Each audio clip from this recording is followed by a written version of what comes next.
Good evening, and thank you for joining me for another Boring Books for Bedtime. I hope tonight's selection provides all the boredom your busy brain needs to quiet down and let you get some sleep.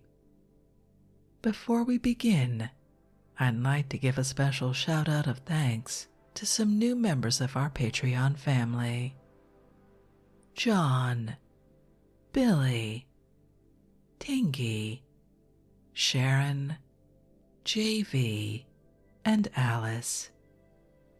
Thank you all so much for supporting this podcast. By becoming members of Patreon, you help us remain 100% listener supported and ad-free for everyone, and it's very much appreciated. If you're interested in supporting Boring Books for Bedtime and finding out more about the perks available to subscribers, including exclusive episodes, fictional readings, and full book recordings found nowhere else, you'll find a link to Patreon in the show description. You'll also find a link to buymeacoffee.com, where you can support us with a one-time tip. No subscription required. I hope you'll take a moment to check them out. Now, let's read and relax. Find a comfortable spot. Adjust your volume. Take a nice deep breath in. Let it out slowly. And off we go.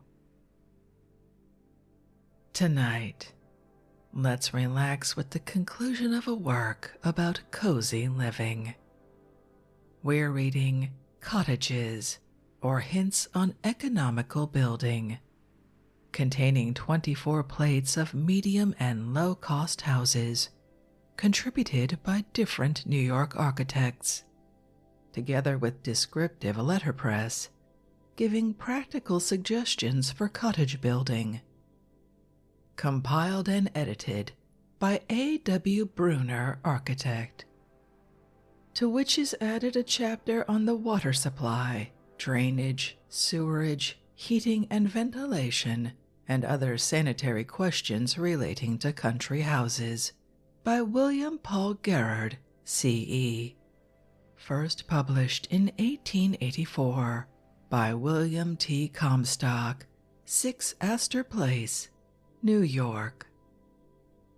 Let's pick up right where we left off in that chapter on sanitary questions.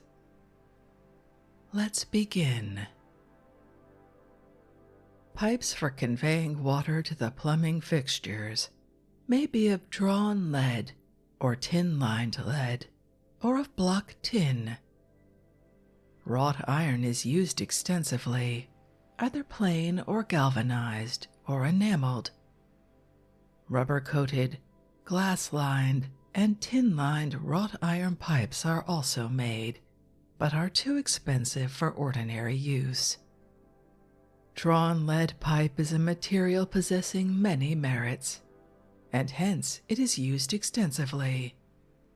It should be remembered, however, that soft water attacks lead, and a sufficient amount of lead is occasionally dissolved to cause dangerous poisoning of persons drinking water from such pipes. It is a good precaution in the case of new pipes to allow the water to run for a while, especially if it has been standing in the pipes overnight.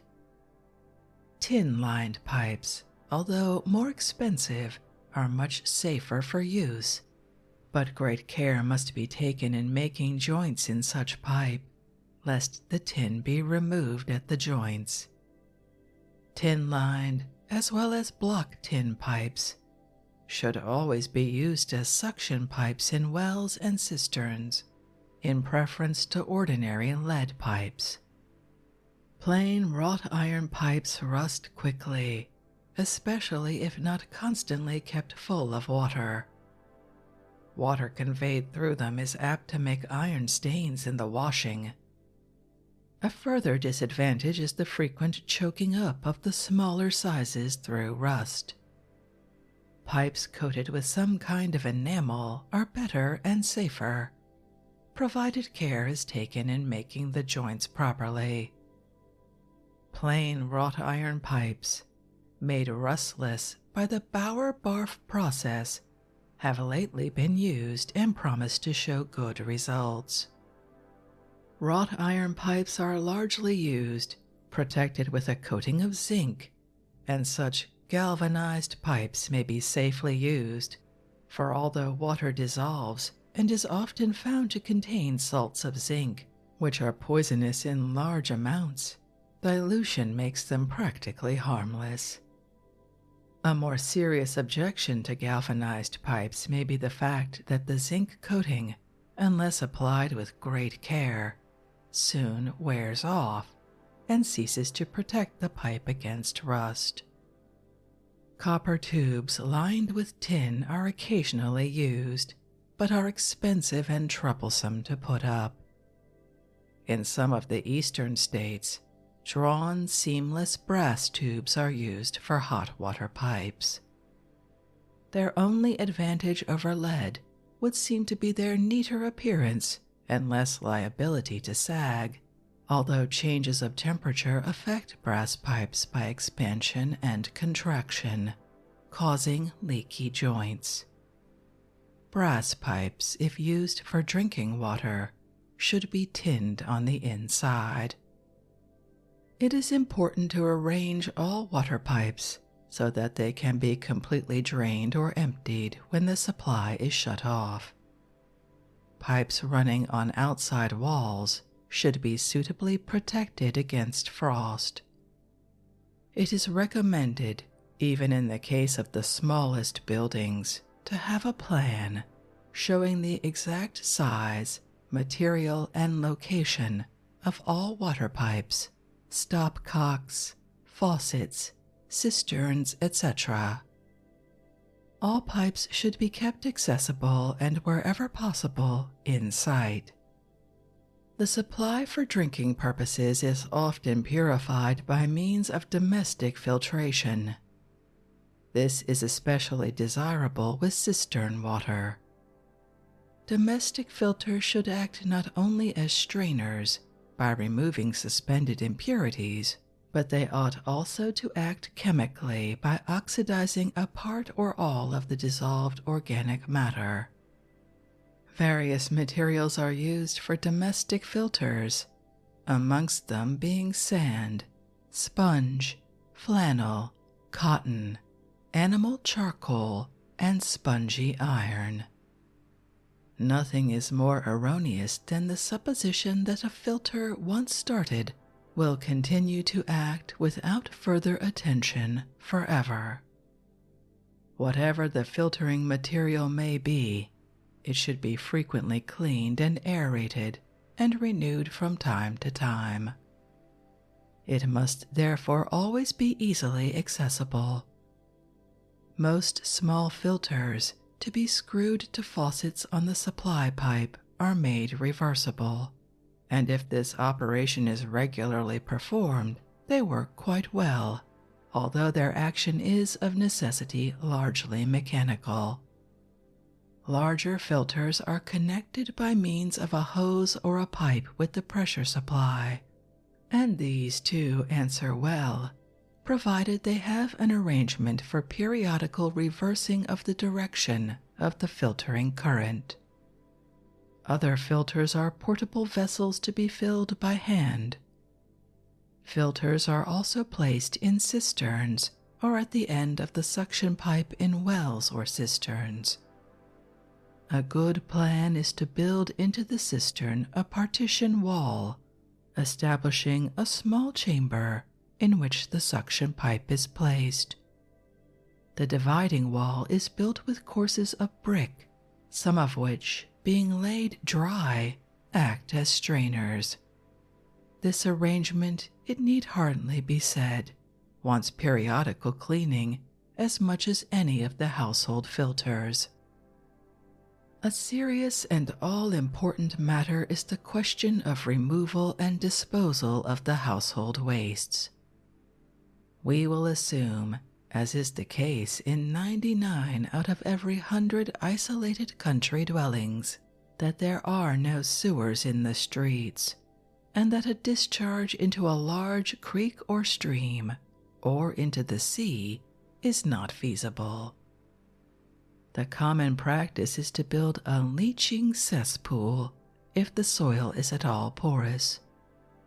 All the liquid waste from the household are carried by a drain to this cesspool and allowed to soak away into the soil, while the cesspool and the spaces between its wall stones are gradually filling up with the more solid matter, the grease, etc., which undergo a slow process of decomposition, creating a noxious and disagreeable accumulation of gases. The cesspool is usually unventilated, and the only exit for gases is through the drain pipe, up the house pipes, and through defective joints and equally defective traps into the house. Occasionally 2 cesspools are used, one for the kitchen sink waste, the other for soil and bathroom wastewater. The conditions of these cesspools after some use will not differ materially from each other, and such an arrangement is, if anything, more of a nuisance than the one first mentioned.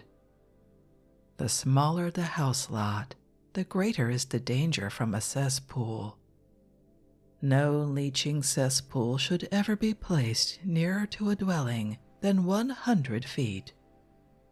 To locate such a cesspool close to the well or even a cistern is a practice which should be forbidden by law.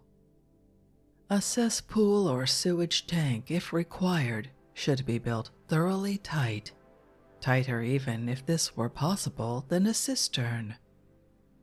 It should be of moderate dimensions, preferably circular in shape, built with hard burnt brick laid in hydraulic cement, and the tank must be well rendered inside and outside with pure Portland cement.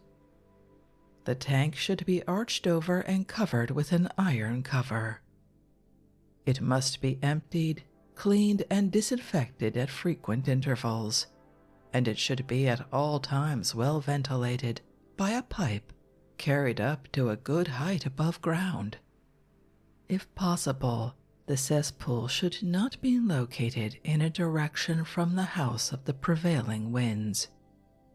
The liquid contents of a sewage tank may with advantage be used to sprinkle and irrigate a lawn or a kitchen garden or shrubbery or a vine trellis, while the solids, removed at frequent intervals, may be dug as fertilizers into the ground. If this arrangement is adopted, I usually advise having 2 chambers in the cesspool, the smaller one for retaining the solids, the larger one to receive the liquid wastes. The overflow delivering the latter from the retaining or settling chamber for solids into the liquid tank must dip well below the water line so as to avoid carrying scum with the water. The liquid manure may be pumped by a small pump set over the top of the liquid cesspool chamber. The question is to some extent simplified if the cottage contains no water closets. The liquid manure will be easier removed and taken care of.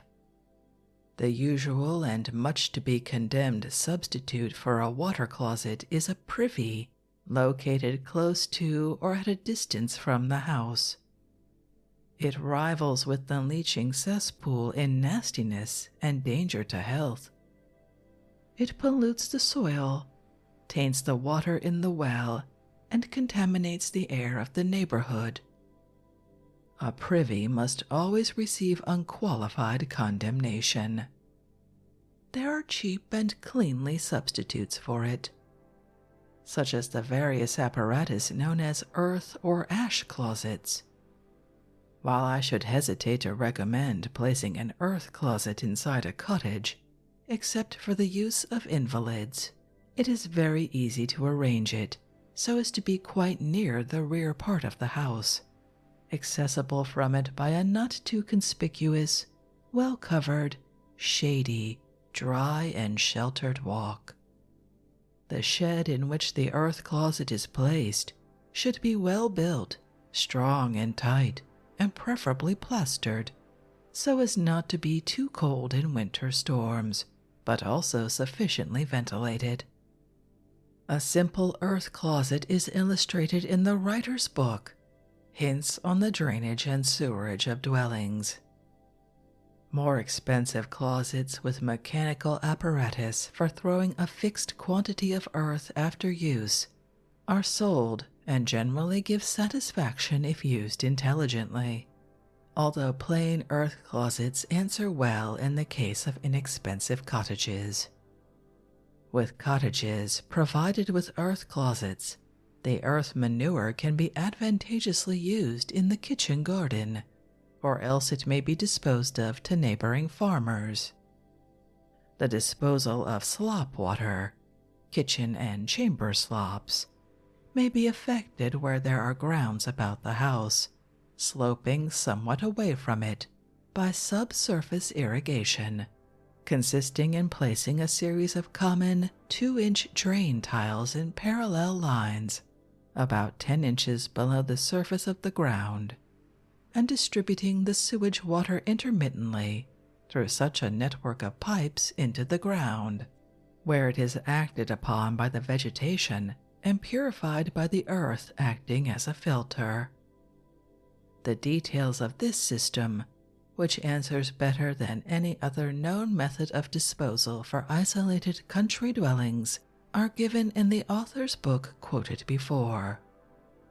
This system is also practical when water closets are used inside the house, but in this case, the solid should be intercepted in a small receiving reservoir, which must be frequently cleaned. Otherwise, the distributing tiles will speedily choke and create a nuisance by ceasing to work. Cottages or suburban dwellings of moderate cost should have as few plumbing fixtures as possible, especially if water is scarce, and must be pumped to a distributing tank by hand labor.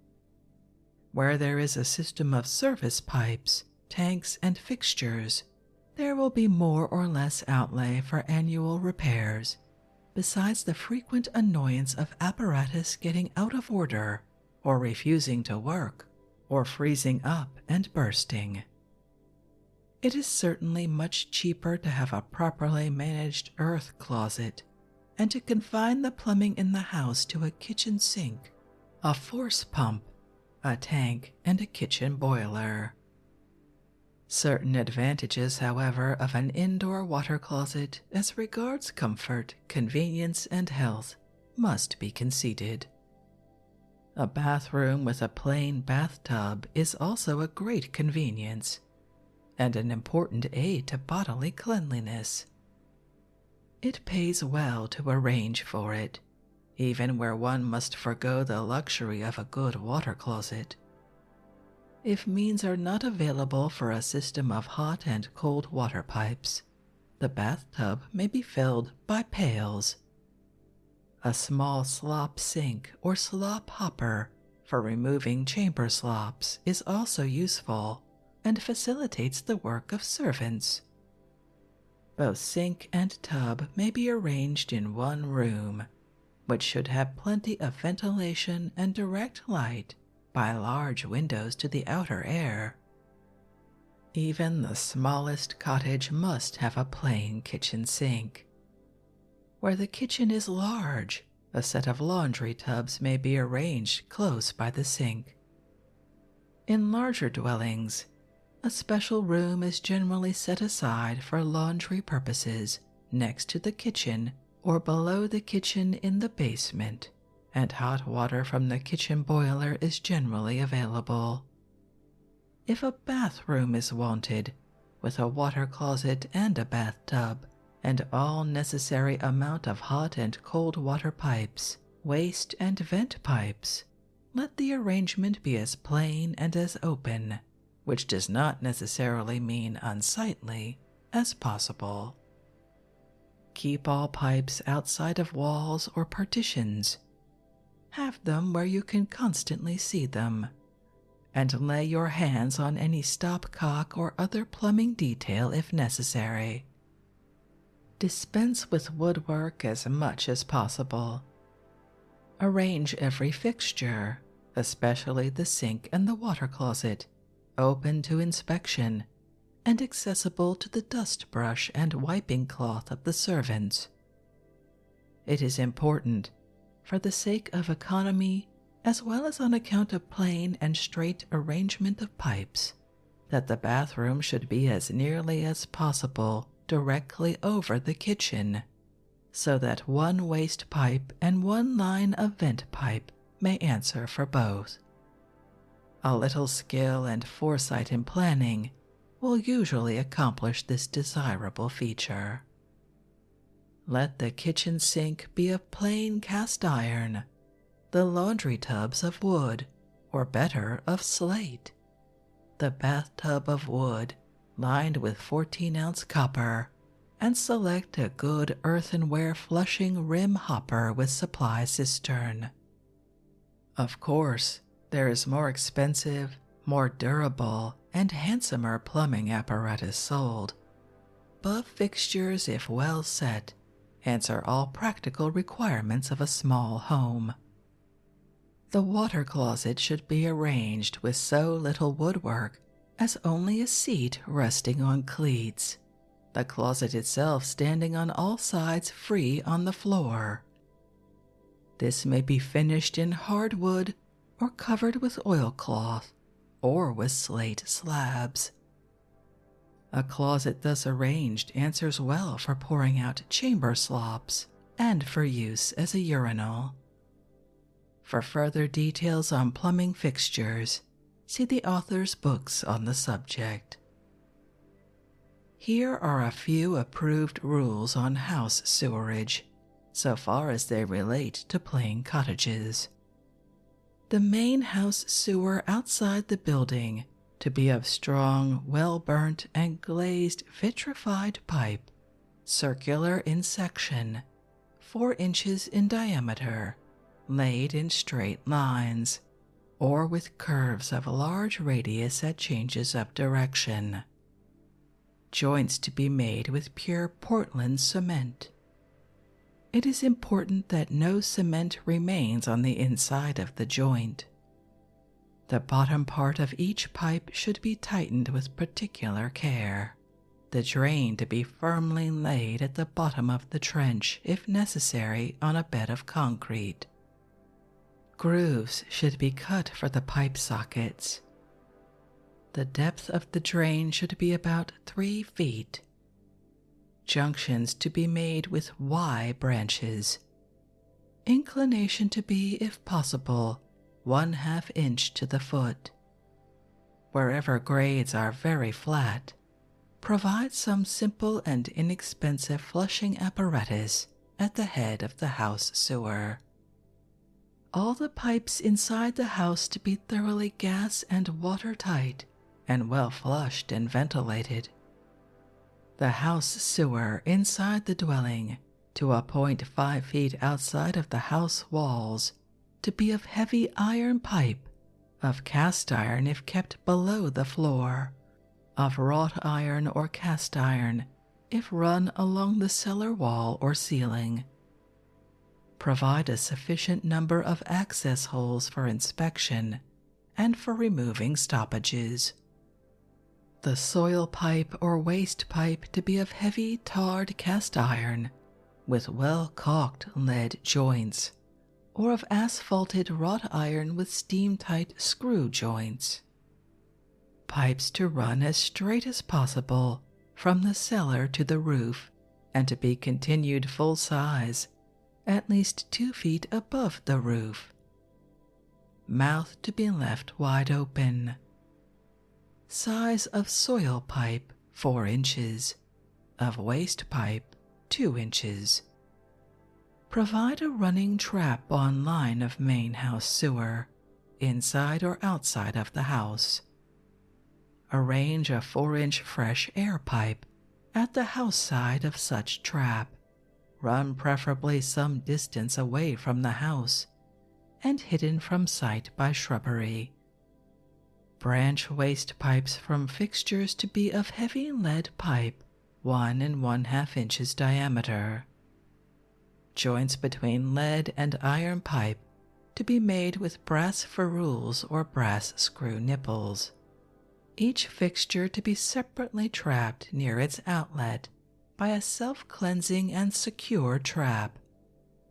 Overflow pipes to be dispensed with as much as possible, if used to join the waste pipe between the fixture and the trap. Traps to be either the siphon, or running traps, in which case siphonage should be prevented by an air pipe, or else to be anti-siphoning, or mechanical, or mercury seal traps.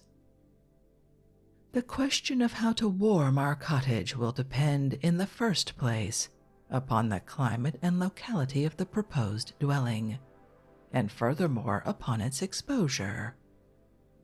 3 methods of warming the air of halls and rooms must be considered, namely, warming by open fireplaces, by stoves, and by hot air furnaces. Direct and indirect heating by steam and by hot water apparatus are excluded on account of their cost for buildings, such as here shown. Ordinary fireplaces warm principally by radiation, the heat from the fire being imparted to surrounding objects or persons, without much warming the surrounding air. The degree of heat varies with the square of the distance from the grate, and it thus happens that with a fireplace as the only means of heating a room of an exposed dwelling, a person near the fire may be nearly roasted, while at the opposite extreme end of the room the temperature may be almost down to the freezing point. A further disadvantage is the fact that it heats only the part of the body facing the fire. The greatest objection to the ordinary open grate fire lies in the fact that 85% and more of the fuel is wasted, the heat from it going straight up the chimney flue. A fireplace generally causes extremely cold drafts from window cracks or from door spaces, especially in very cold weather. On the other hand, if such cracks are all carefully closed and stopped up, the chimney is apt to smoke. While therefore an open fireplace may be adequate in warm climates, it is entirely inadequate to warm, per se, cottages in our eastern, northern, and northwestern states. To say that a very large waste of fuel is incident to warming by fireplaces is not strictly correct, for the heat is not actually wasted. It forms a good aid to the ventilation of rooms, and we will see later that as an accessory of other heating methods, the fireplace is eminently serviceable and much to be recommended. Better, however, than ordinary fireplaces are the improved so-called ventilating fireplaces, which are provided with a large air chamber and a sufficient air supply from outdoors. There are several excellent devices of this kind in the market, and these are, of course, much more economical as far as burning fuel is concerned, about 35% of the heat being utilized. They make splendid ventilators and are generally superior and free from defects. In this country, stoves of cast iron and of wrought iron are the usual and most economical means of heating small cottages and suburban dwellings. It is also unfortunately true that as ordinarily arranged, they make the worst possible devices for warming the air of our rooms. Heating should always be combined with ventilation. That is, there should be a continuous removal of the fouled air and introduction of plenty of pure air instead, but arranged so as not to cause inconvenient or unhealthy drafts. A room warmed by an airtight stove must soon contain air entirely unfit to breathe, for a close stove removes practically none of the vitiated air, and there is usually an entire absence of any provision for introducing fresh air. Less fuel is consumed, and stove heating is consequently economical, at least apparently so, while in reality it causes loss of strength, vigor and appetite, and general debility and extreme sensitiveness. If a dwelling is to be heated by stoves, the following precautions must be observed. Select a good-sized, well-built stove with tight joints and lined on the inside with fire brick to prevent the iron from getting red hot and to retain as much as possible the heat. A supply of fresh, pure air from the outside must be arranged, carried to a jacket surrounding the stove, where the air is warmed by contact with the stove and circulated in the room. The smoke pipe of the stove should be large and must never have a damper to shut off the draft. A valve may be placed on the fresh air inlet pipe to regulate the amount of ventilation at will. For the removal of foul air, outlets must be arranged near the ceiling of the room and into the chimney, care being taken to prevent downdrafts or entrance of smoke by arranging a self-closing flap valve at the outlet. It is much preferable, however, to have an extracting or ventilating flue arranged in the chimney adjoining the smoke flue and warmed by the latter, with outlets from the room into such flue. The stove should have ample capacity to heat the room even in very cold weather without driving the fire to a red heat. It is a good plan to supply a moderate amount of moisture to the air by placing a water kettle or evaporating pan on the stove. Heating suburban dwellings by hot air furnaces has many advantages over stove heating. Furnace heating is, strictly speaking, stove heating, but with this difference, that there is only one large stove, centrally located in the basement or cellar, from which air pipes of sufficient size carry the warmed air into the rooms as desired. There is consequently less labor in carrying coal and making fires, less trouble in keeping up the fire, and less dirt and dust from removing ashes. Furnace heating is disliked and has often been condemned by many as detrimental to health, and while such is true of improperly arranged furnace apparatus, it is nevertheless a mode of heating which can be made perfectly healthy and agreeable. It is impossible to heat a room well by furnace heat, unless arrangements are made by an open fireplace or other outlet into a chimney flue, for withdrawal of the air once breathed and fouled by respiration. You cannot introduce pure warmed air unless you remove a like amount of fouled air. Another mistake frequently made is to take the air supply to the furnace air chamber directly from the cellar. Thus cellar air, ground air, or air from sewer pipes is often sent up in a heated condition into the living and sleeping rooms.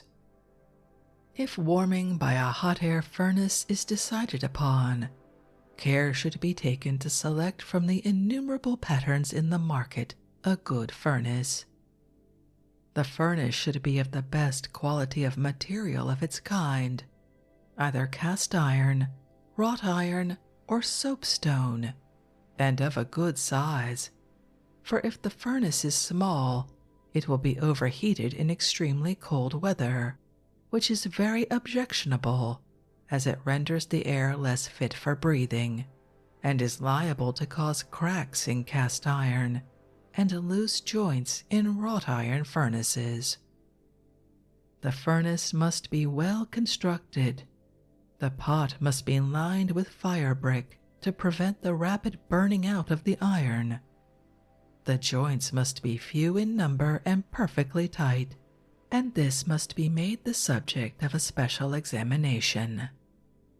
The furnace should have 1 or 2 large cold air ducts leading to the outside of the house, located on opposite sides of the house if there are 2. These air ducts should take their supply, preferably 5 or more feet above the surface of the ground.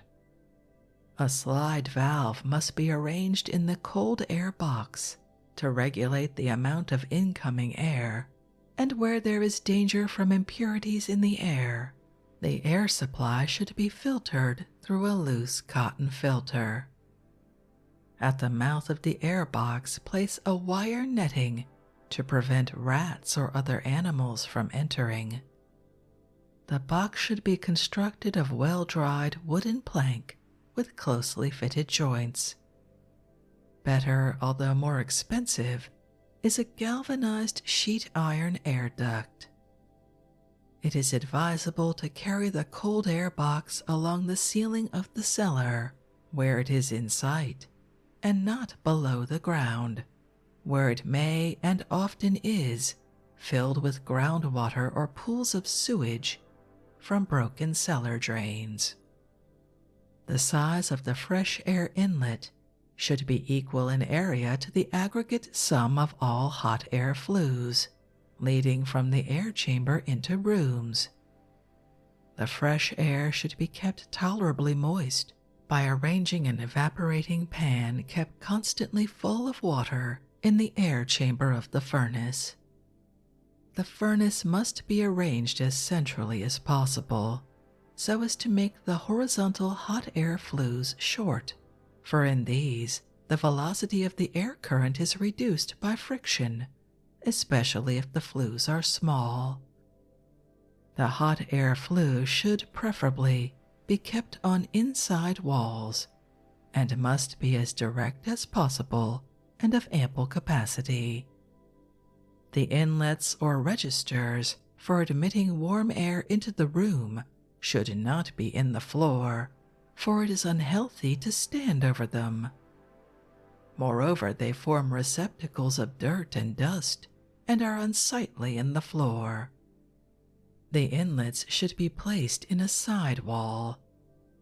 To avoid danger from charring woodwork, no hot air flue should come in direct contact with floor joists, boards, or partitions. All woodwork should be securely protected by some non-conducting material. The smoke pipe must be large and run to a good-sized smooth flue so as to ensure a good steady draft, which will remove all gases of combustion. There should be no damper on the smoke pipe, and the fire should be regulated only by more or less admission of air under the fire grate. Overheating of the furnace must be avoided, for it unduly dries the air and scorches the organic matter in the air, coming in contact with the fire, thus causing a peculiar, disagreeable smell. An open fireplace in the hall and all principal rooms makes, in connection with hot air heating, the most comfortable and pleasant arrangement for withdrawing foul air from the room.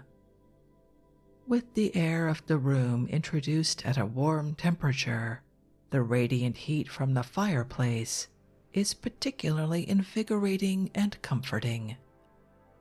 We all love to gather around a cheerful, glowing fire on the hearth of a cozy home and exchange pleasant thoughts or dream away twilight hours in looking at the flickering light. If fireplaces are not available for ventilation, outlets must be provided into warm, ventilating flues, arranged parallel to smoke flues in chimneys. Chimney flue should preferably not be built against outside walls, for they are not apt to draw well in such position unless a special airspace is arranged in the rear of the flue to prevent its too rapid cooling. Ventilating flues must be without sharp angles, smooth on the inside, and preferably round in section. If they remove the air from a number of rooms, their cross-section must be proportionately increased. Bedrooms should never be heated by base burner stoves, but should have a fireplace acting at all times as an efficient foul air flue. Halls must be moderately heated to avoid cold drafts through door cracks and to ensure a more uniform heat throughout the dwelling. Bathrooms and kitchens must be ventilated with special care. Ventilation or change of air in dwellings must go on at all seasons of the year. It aims at removing the vitiated air in a dwelling and introducing a sufficient amount of pure air, moderately heated in wintertime, supplied with a proper amount of moisture, and thoroughly and uniformly diffusing it in the house interior in gentle currents, without causing undue drafts.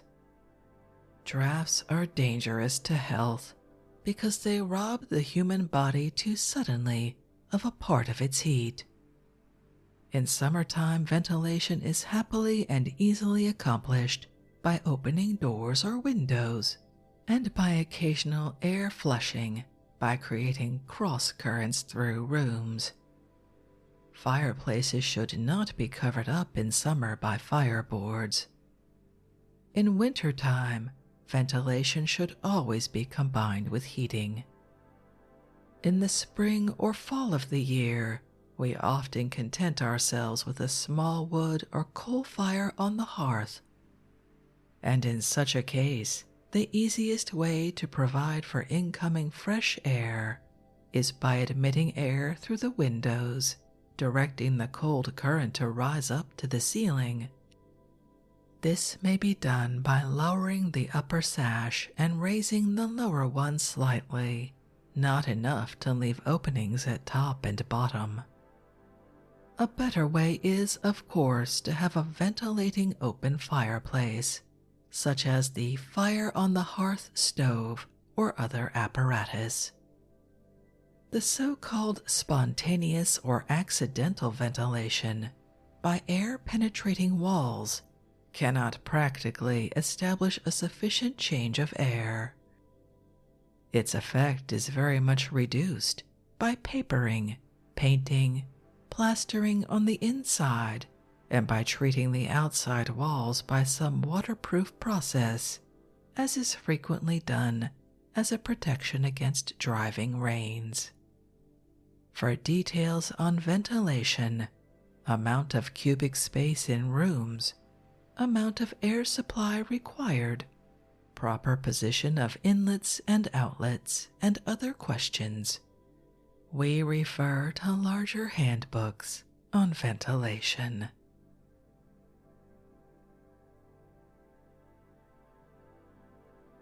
And with that, we have reached the end of the text portion of Cottages, or Hints on Economical Building, which was certainly full of excellent information. The next section of this book contains dozens of pages of plates showing sketches of cottage layouts, and if you're at all interested in that, as always, you'll find a link to a free ebook from Project Gutenberg in the show description. And because we've reached the end of this book, everyone over on Patreon, we'll be getting a combined recording with all parts of the book in a single reading, for those nights when a really long book is just the ticket for sleep. I hope you all enjoy that. If you'd like to connect, suggest a boring book you'd like to hear read, or request more from one we've already started, you can drop me an email via our website, www.boringbookspod.com. It's always a pleasure to hear from you. Thank you so much for joining me for this evening's reading. Until our next boring book, good night.